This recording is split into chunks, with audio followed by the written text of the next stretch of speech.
Krzysztof Narkowicz from Flying Wild Hog. Sorry. He will tell us about rendering of Shadow Warrior 2. Okay, so hello. Okay, hello. I think we can start now this presentation. So my name is Krzysztof Narkowicz. I'm the lead engine programmer at Flying Wild Hog. It's a game development company from Poland. And today I'm going to talk about rendering in our latest game called Shadow Warrior 2. And mainly about our new procedural level design pipeline and how it influenced our rendering. So what is Shadow Warrior? So it's based on that old first-person shooter from the 90s. Its most distinct feature is its focus on the melee combat. It's not a very serious game, it's more like over-the-top one. And for the art direction, we want some very vivid colors and some Japanese vibe. So back in 2013, we finished first Shadow Warrior, which was just a reboot.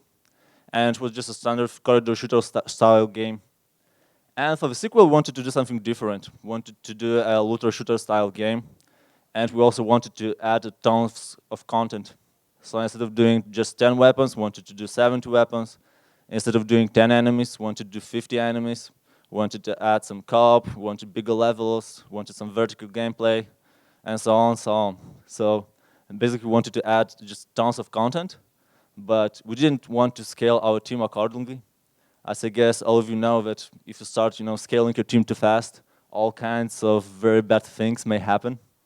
So it was just, okay, so how do we do that? So we can just do that game using the same old pipeline, because there is no way we can make all this content.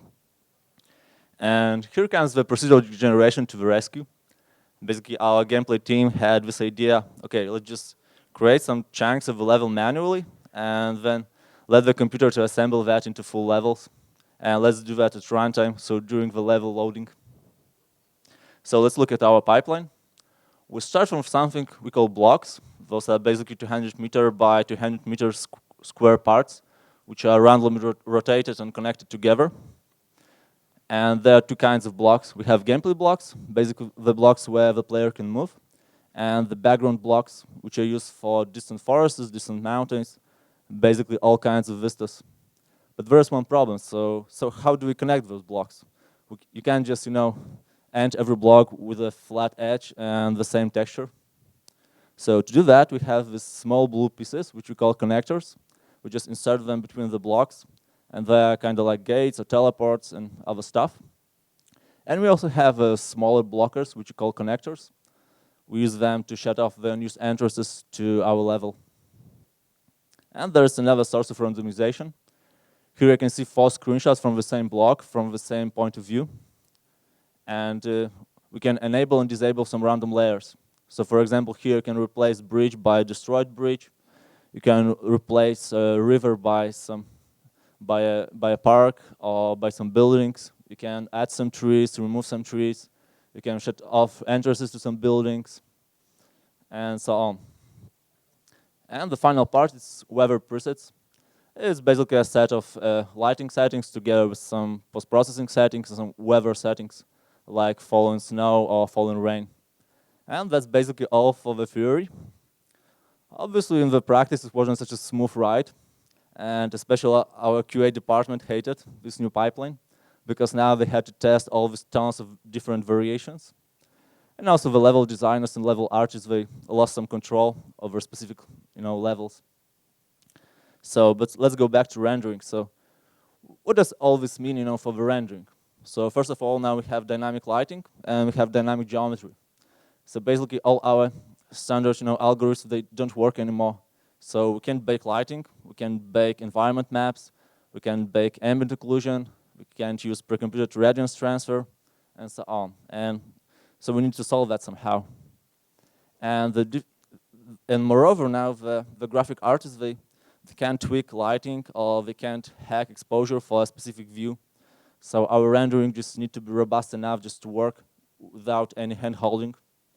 And basically those are all the issues, all the challenges which we needed to solve for this project, just to ship this game. So we'll start from the indirect lighting or global illumination. The basic idea was very simple. So let's just take a lot of localized environment maps, place them inside the prefabs. So when you place like a building inside your prefab, you also add some localized environment maps there. And then when the procedural generation spawns that building, it also adds those localized environment maps. And then at runtime, we just generate those environment maps and use them for sampling, indirect, diffuse, and specular. This obviously puts a lot of pressure on the quality of our localized environment maps. So we added tons of options here. So we had a lot of custom shapes. I think the one which is mostly used is what is a convex shape. It was basically implemented as a ray trace against a set of planes and just picking the nearest intersection point. We had custom fall-offs, so you could like set a different fall-off for every side of a proxy geometry.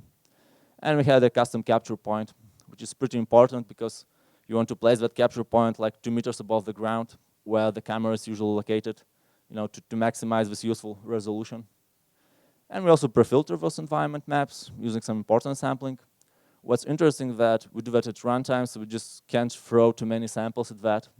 And we have this artifacts, these very, very bright single pixels, fireflies. So we just added a simple firefly filter to remove those. And in the last Mip map, we store irradiance.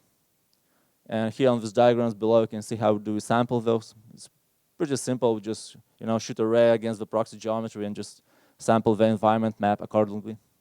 What's interesting that we take our indirect diffuse and specular from the same source, so it always matches perfectly together. But there's one more problem. So the pre-filtering is only for the center of the capture. So if you place your object there, like you can see on the left diagram, you get the perfect lighting. But when you start to move that towards the right, near this red wall, then its lighting doesn't change because you pre-filtered only for the center of the capture, but you should. So to fix that, we just bias our mipmap level a bit during sampling. As in higher mipmap levels, you have narrower filters. And the basic idea, the first idea was, okay, let's just generate all the environment maps during loading. But first of all, our graphic artists, they started to use those environment maps basically as permanent light mapper. So we started to add just tons of them, incredible amount of those localized environment maps. And the second issue is that if you want to generate all the environment maps, then you need to stream a part of the level, generate and stream another part of the level, and so on. And basically just you'll get some unacceptable long loading times. So we just decided, okay, let's just generate those environment maps as you move. And to do that, we have a simple custom geometry pass. It's like has simplified shaders, so no normal maps, no detail maps. We don't draw any kind of dynamics out there. We have very low LOD settings, and we also use low resolution textures, so we don't put extra pressure on our texture streaming system. And the entire generation is amortized over 7 frames. So on the first frame, we draw this huge shadow map, which covers all the 6 views from the 6 faces. And in the next 6 frames, we draw 1 face per frame. And with the last face, which usually points up, we also do some pre-filtering and compression. So for the compression, we have a simple B6H compressor, just a single picture shader, and it allows us to go down from 4 megabytes to just a half megabyte per environment map. And after all this, we just store this environment map in a small cache, and we just blend it in. And when we want to remove something from the cache, then first we blend it out. So the player never sees any kind of popping or other artifacts. And the entire system works pretty nicely.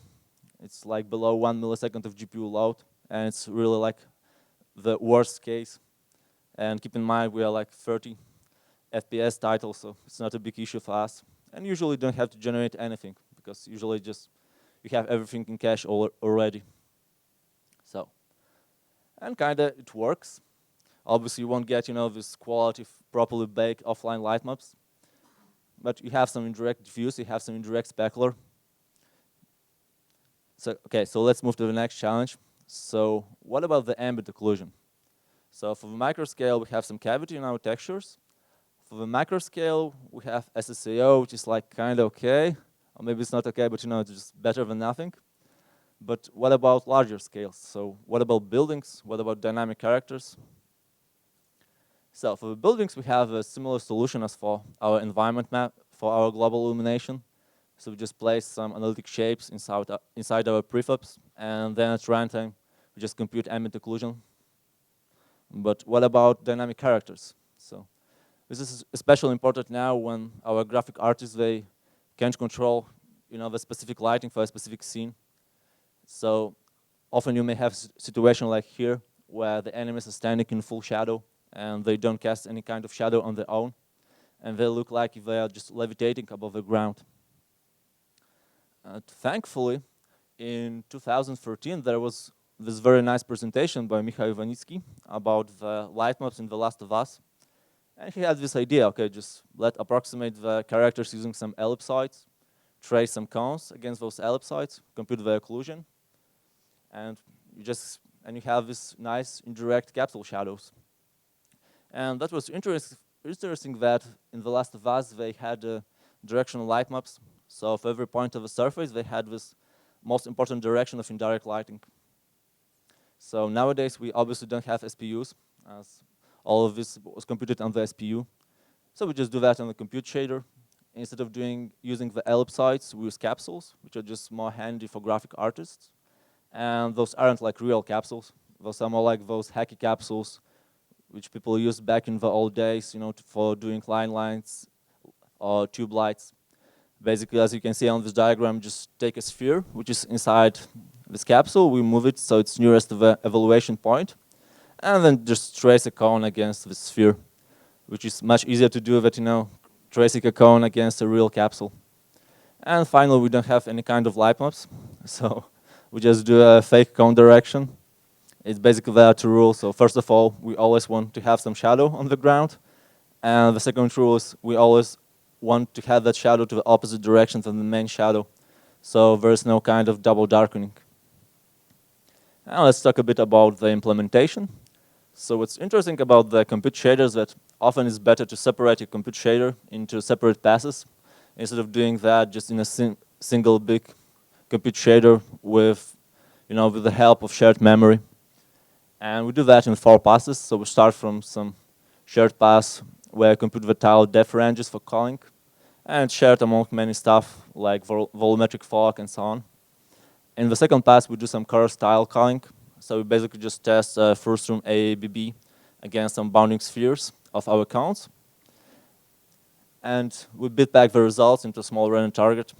In the third pass, we unpack the data, do some tests, 8x8 tile against a cone, and if this tile passes the test, then we compute the occlusion for that.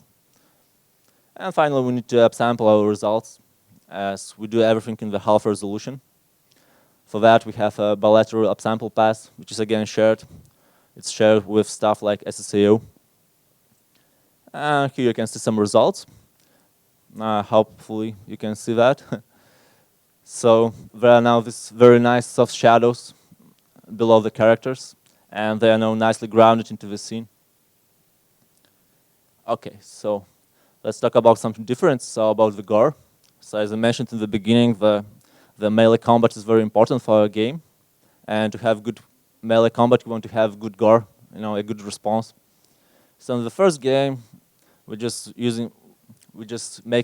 were making everything manually. So the graphic artists, they had to make tons of chunks, like you can see here on the screenshot. They had to make different materials. We had to write different scripts and so on. It basically was a nightmare. But now we want to make 50 enemies. So it was just like, no way we can do that using the same pipeline. So for the Shadow Warrior 2, we made 3 different systems. It's holes, a damage material layer, and procedural cutting system. So we'll start from the holes. The holes are basically inspired by the Left 4 Dead 2 style gore. So inside the vertex shader, we just compute a minimum distance to a set of planes and a set of capsules. And then just use that, to cut a hole inside the character using a single hardware clipping plane.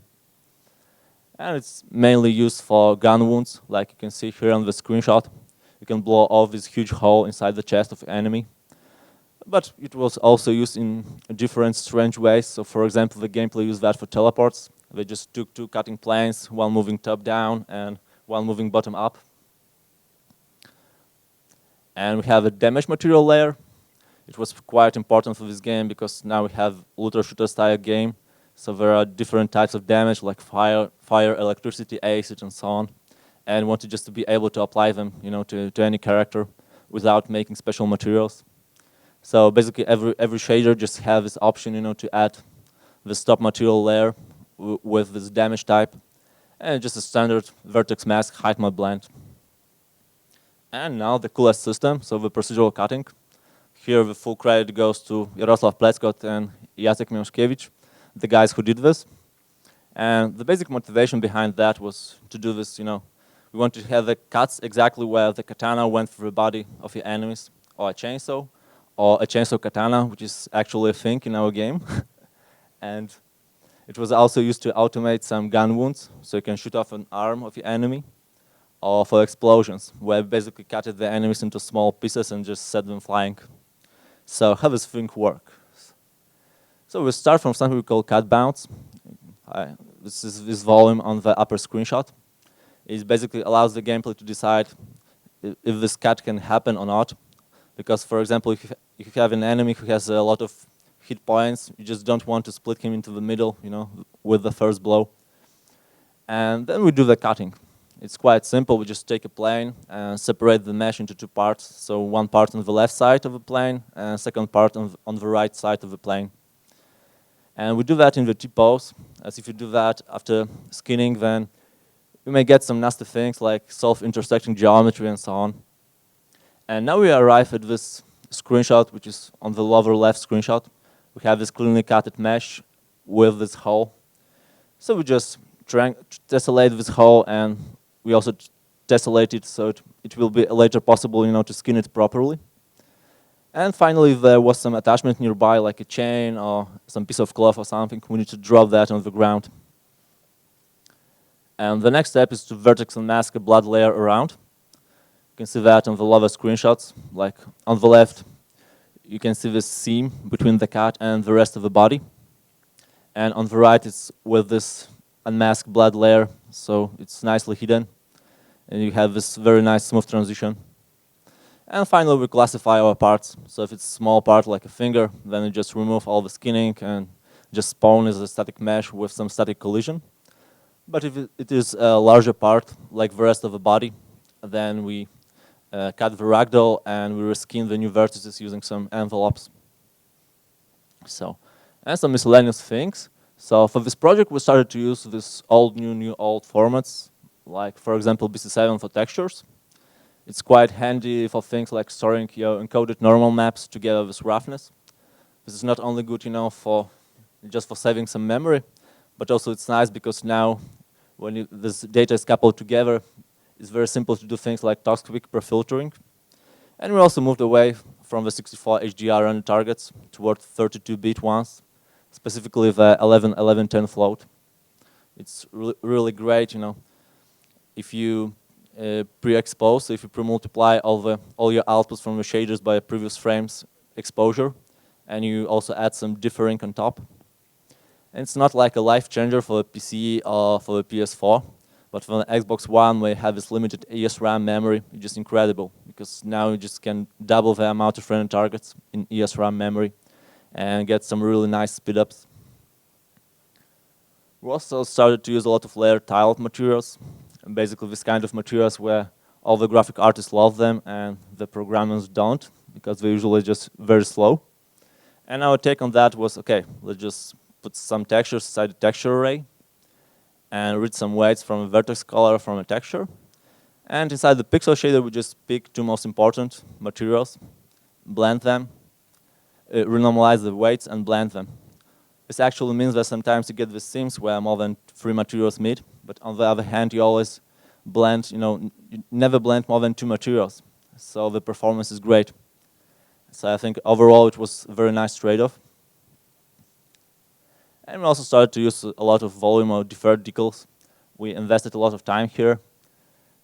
Our art department really loved them, for the variety and for hiding seams.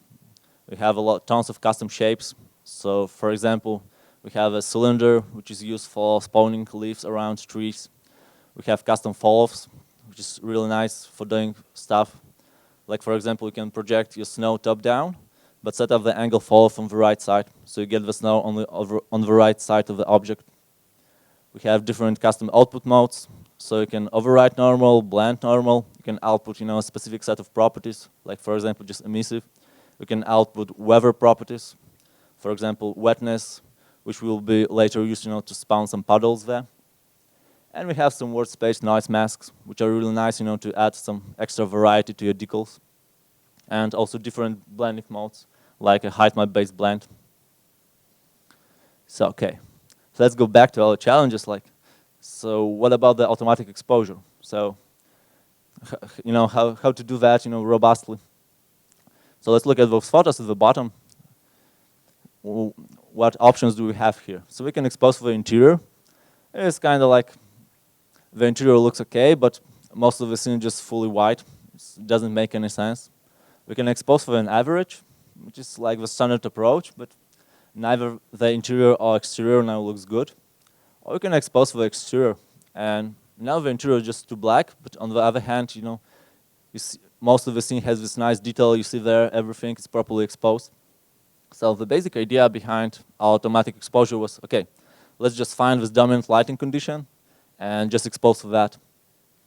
And to really place nicely with our lighting units as we move to EVs, basically like camera stops. So if you set like 16 to your sunlight, you also set 16 to your automatic exposure, and you'll get this nice starting point. And instead of doing just a standard, average of screen space, illuminance, we just move to histogram-based approach. So in a compute shader, we compute some histogram and skip some outliers, just try to find this dominant lighting condition on the screen and expose for that. And there's one more problem. So when you do an automatic exposure for a final pixel, illuminance, there's this problem that it doesn't know, if the surface is just dark or if the lighting here is dark. So if we have something like snow here, then the automatic exposure will think, okay, this is just, the lighting here is just too bright, I need to decrease the exposure. And you'll get this gray mess on the right side. But with the same lighting conditions, if you look at this dark marble below, then the automatic exposure will think, okay, the lighting here is just too dark, I need to increase the exposure. And again, you'll get this gray mess on the right side. So to fix that, we don't expose for the final pixel luminance, we expose for the lighting illuminance. Basically, we treat every surface as a fully white, fully diffuse surface and expose for that. This way, our albedo doesn't influence automatic exposure, and the snow stays white and dark marble stays dark, just like graphic artist intended. And there's another problem. So the automatic exposure doesn't care, about the lighting conditions. It doesn't care if it's the middle of the day or middle of the night, or if the player is in a dark cavern. It just tries to maintain, a constant brightness of the final image on the screen. So to fix that, we have an exposure compensation curve. It basically allows to set an exposure bias for a current metered EV values. This way, in a dark cavern or in the middle of the night, the graphic artists, they can bias the exposure and just lower it. And finally, there's this problem of exposure against special effects, and especially versus the gameplay stuff. So kind of in a game, you have this widely varying lighting conditions from like 10,000 luxes for direct sunlight to a quarter lux of, for the moonlight. But the gameplay doesn't care about that, They just want that the magical beam will have like a constant brightness on the screen. So to fix that, we have this very simple hack, which allows to linearly interpolate between a normal color and a hacked color, which is basically color divided by the exposure. So it's like just outputs directly to the screen. And just watch out, try not to use that for automatic exposure, because it may result in some feedback loop. And now when our image is properly exposed, we need to do some tone mapping. So for this project, we started from a custom tone mapping curve. But near the end, everyone started to talk about the aces. And we tried this aces, and we were like, okay, this is great, we just love this curve. But it's just complicated, to implement in our game. So our idea was just very simple. We just took a simple analytic curve, just fitted that for aces, and used that as our tone mapper. And that's basically all. Our image is already on the screen. And I want to just say thanks to our amazing team, and to Pavel Dobor, who helped me with the presentation layout. So thank you guys for coming, and thank you for listening. Do you have any questions?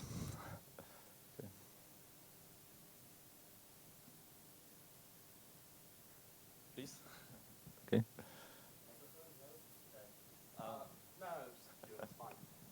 So you mentioned that for MDO, for the Capsule occlusion from Ambient GI, you said that you didn't have a direction for it, so we use it. So we just basically hack direction. So we basically took the main light direction and forced it that it always on the ground, because sometimes the light direction was up in some levels. For example, we use that for, and the second rule was it's always need to be to the opposite direction than the main light's direction. So like main line, you mean directional light? Yes, I mean like yes. Yeah, okay. So it basically said like per line in general. No, it was just if the direction light is here, then our shadows were there. Right, okay, yeah. Like, but there was just one simple hack that if someone sets directional light there up, then we still have some shadows. So just an extra check. Okay, any other questions? Like?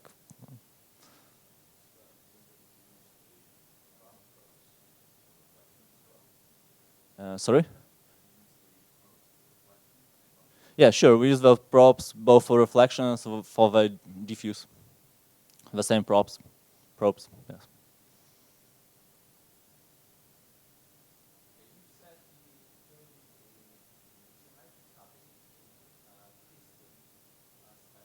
In T-pose, so no skinning.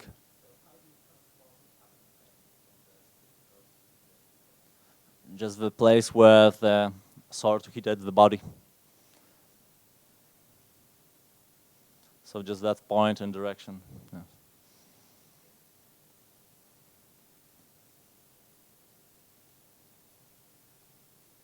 Okay, I think that's all.